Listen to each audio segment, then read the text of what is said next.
Hi, my name is Julie Champagne at J.C. Mental Health Ministries. I'm your mental health advocate from a Christian perspective. Today, I want to talk about how any family member, any relationship can support their loved one going through a difficult time mentally. So, as always, remember to like and subscribe and share any videos that would encourage another person. If you do that, YouTube will actually start suggesting my videos to more people, and I want to help more people. So let's get started. All right, I'm going to start with the do's. I'm going to start with the don'ts and then move on to the do's because I would like to end on a upbeat, good note.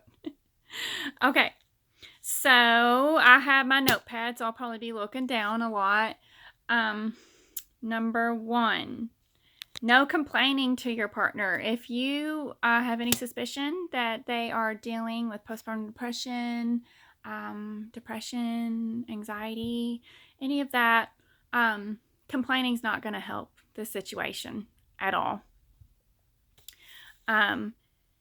If they find a passion, don't discourage it. If they find a method that's helping them with their mental health, as long as it's not hurting them in any way or illegal, just let them do it. Just let them be. Don't add your opinion. Don't say anything that's unvalidating. Oh, you do what you have to do, just try to support it. Be encouraging. Okay. Don't compare them to anyone. They're probably already comparing themselves. Probably. Because if they're dealing with anxiety or depression, there's so many people who are in a better place mentally that they're comparing themselves. So don't compare them to other people and verbalize that. It's not going to help their situation. Don't load extra responsibilities on them. If they have anxiety, that's just going to overwhelm them more and more. Don't complain about medical bills, especially if the medical bills are for their mental health. They are trying to help themselves. They're trying to get better. So if you complain about medical bills, that was for their mental health, it's only going to make them feel bad and only going to make them feel like they can't reach out for help. Don't ask a million questions, especially if they're tired. Now, this isn't for the sake of not annoying them. This is the sake that, if they're tired, maybe depression or anxiety has exhausted them to the point that they are tired. When you ask a million questions, they're going to be naturally prone to confusion. So don't ask a million questions. Okay. Don't complain about the music that they're listening to, because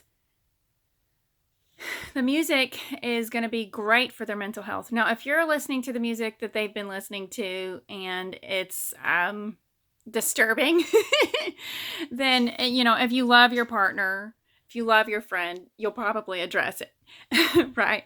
But mostly music is going to be really good for their mental health journey, and don't complain about it. Okay. Have grace in their current situation. So I want to give you an example. My husband one day was sick, and he had all these dirty tissues that he had blown his nose on, and he just left them. And my little baby at the time had picked up the tissue and ate it. So I go through seasons of really being a strong germaphobe, and it was hard to deal with, but I had grace and forgave him, and understanding that he was probably exhausted and probably wasn't thinking clearly, because if he was thinking clearly, he wouldn't have left tissues that had a virus on the floor for our baby to pick up and eat. So I I had grace and understanding. So I want to just have you ask yourself, where is your grace and understanding in your partner when they're going through a mentally tough time? All right.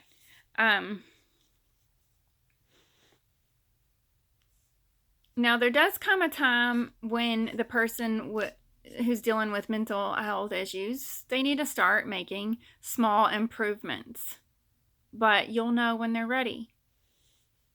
The small improvements is mostly for them, for the person dealing with mental health issues, but it's also for those around them. Okay, those around you, if you're dealing with mental health issues, they need to see your good fruit. But depression and anxiety will suppress the things that God has put in you.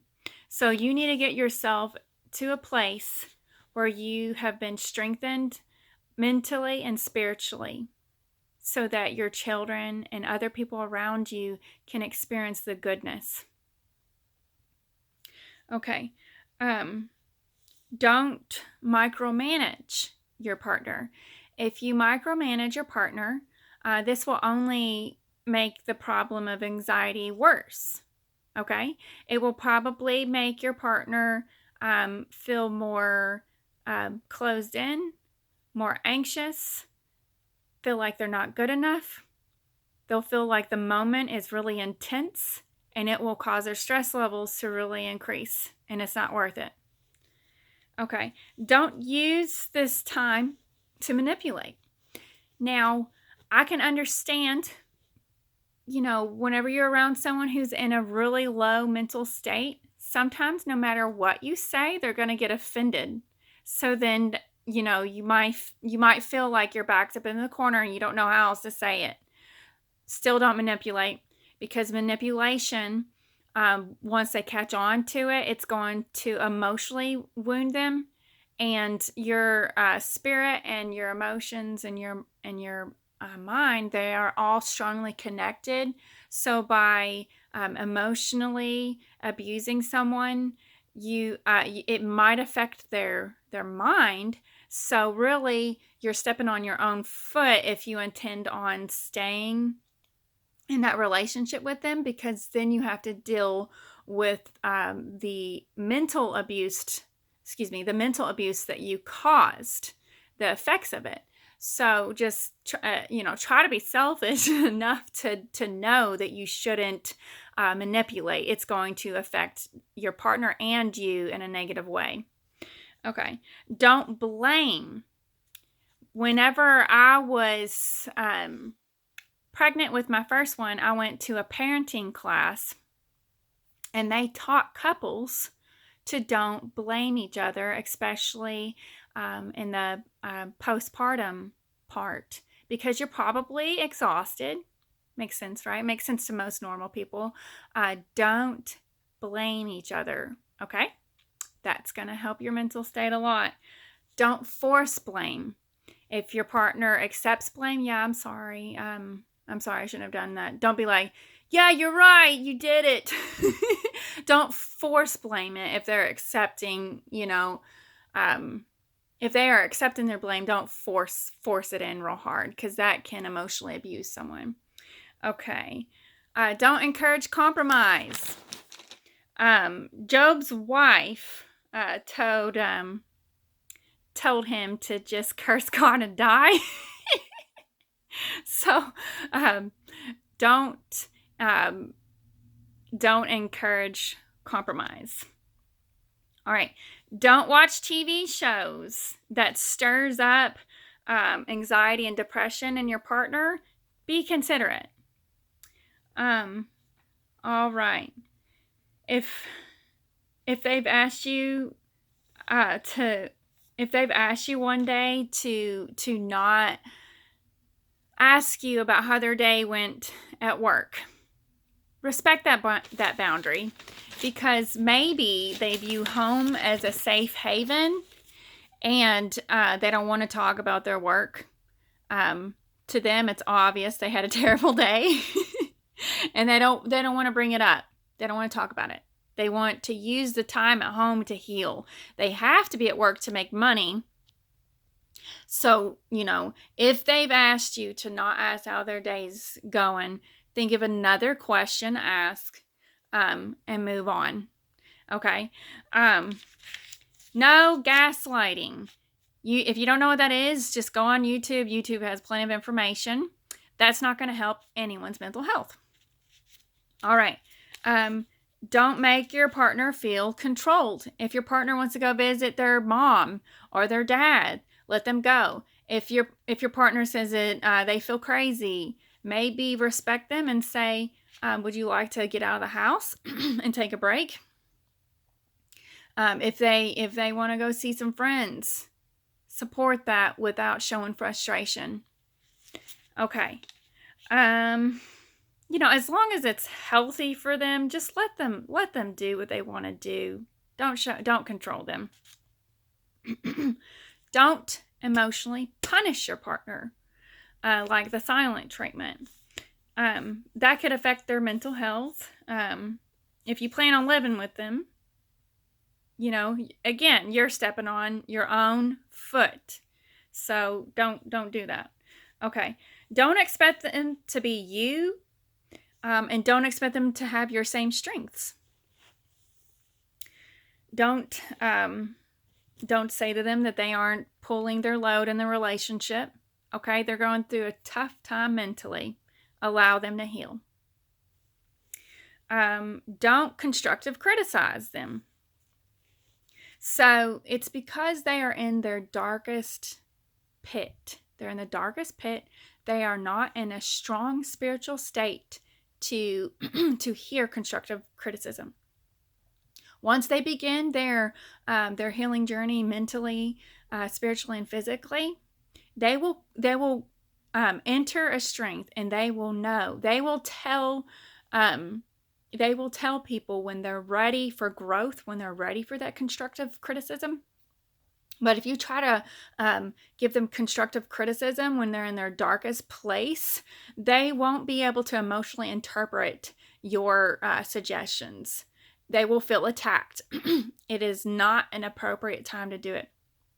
Now, if this person has been depressed for 15 years, then your situation is different. You still probably need to consult like a counselor and ask how to say it, if to say it, when to say it, that type of thing. Limit arguing. Now, in every relationship, there might be some arguing, but try, if you can, limit arguing. Is the recording still going? It is.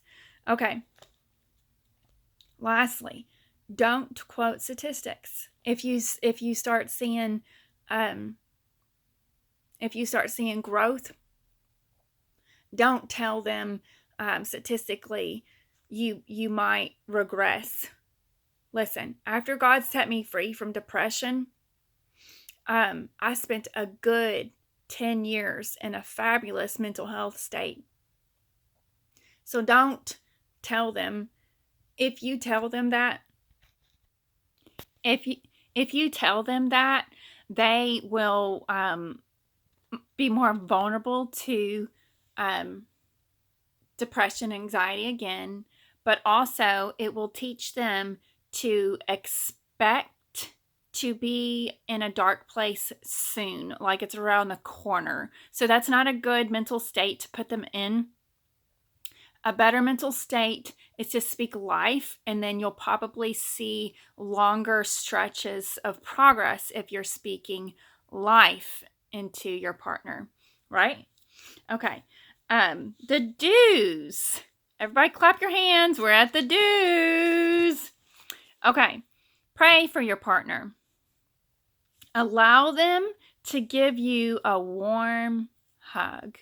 I remember when my husband would come home from work, he would allow me to give him a hug, and I would feel the endorphins released in my brain, and I would feel love, and I would feel like maybe everything was going to be okay. All right. Encourage them that they can do whatever they want to do, but allow them the time they need to heal mentally to do it, right? So, you could be successful, but it may not be the time to go out and get a job yet. Allow them that time.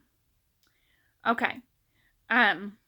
Believe in faith God's word for your partner. Think about their struggle and then find scriptures and just believe it strongly for them. It's going to be your faith to help you get through this. Have your spiritual leaders pray for you and for your partner. If you want to help out in the house, do it, but don't complain. All right, let your gentleness and love be obvious and not fake. Okay. Go pray and worship the Lord for 15 minutes or so before you speak to your partner. If you've got something that you really need to get off your chest, go pray and worship the Lord and ask Him to give you the words. Put your own work on learning how to be positive. Okay, just because you may not have anxiety, depression, suicidal thoughts doesn't mean that you don't need to learn how to be positive. They don't need your negativity. Okay, be a good example. Exercise, pray, read your Bible, be positive, eat healthy, drink water, and let them know that you're there for them whenever they're ready to improve themselves. But you love them just the way they are, right? Let them know that. If they need someone to drive them to a counselor's or a doctor's appointment, you can drive them without judging them. Okay. The word says to wash your wife with the word. Do a couple's Bible study together. That would be fantastic. Do marriage counseling with consent if there's issues. Let them know that you're available if they ever need anyone to talk about what they've been going through, and just listen. Just listen. In a sense, you may need to put up some walls. I don't really like that phrase, but don't take offense, because if you show frustration, your partner will learn that they can't share their heart. They can't really tell the truth. They will learn that. And that's not healthy for anyone. It's not healthy for your partner to not talk about their issues, and it's not healthy for you either, because then you don't really know how to relate to your partner and help them and improve the way you've been interacting with your partner. Okay. Someone's calling. Stop it. Okay. If you are handy, think of ways to make things easier for your partner, and that's great. My husband did that for me. He put the exercising equipment in the playroom where I could easily access it and watch my kids at the same time.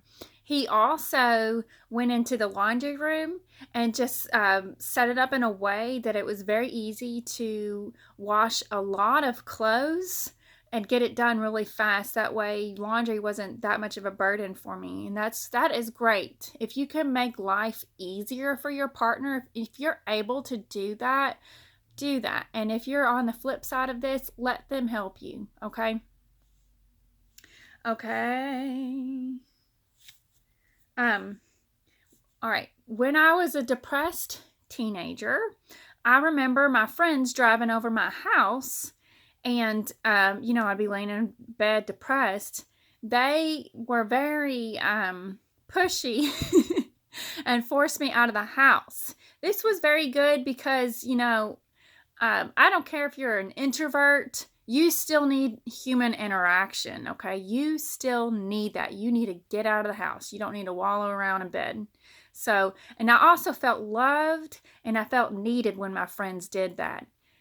So, definitely, if you have friends going through depression, force them out of their house. All right. Okay. When I was a depressed teenager, I said no to every one of my mom's suggestions. So, as a mental health advocate, I want to say for you as a parent, you probably need to pick your battles. Like, it probably wouldn't have been good.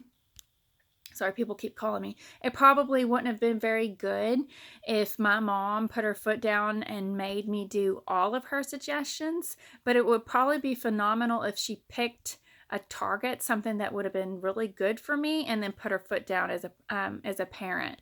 So, because I think I've suffered from depression for like 4 years or something like that, and it would have been really good if I had some professional help.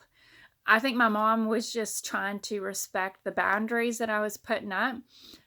She certainly loved me. You need to go back and watch the video that I made about how showing someone who's going through a dark time love, that how love can go a long way. You need to go back and watch that video. I will link that video in the description box. Lastly, I felt an overwhelming support from my little church that I grew up in when I was a teenager. Right after God had set me free from depression, I'd say a few weeks after, I decided that I wanted to go on a mission trip to Costa Rica. And that little church, they prayed for me. They prayed for my safety, and the little church, they paid my way to go to Costa Rica. And I had a fresh, right off, just a very fresh testimony to go to Costa Rica and share and to encourage others with.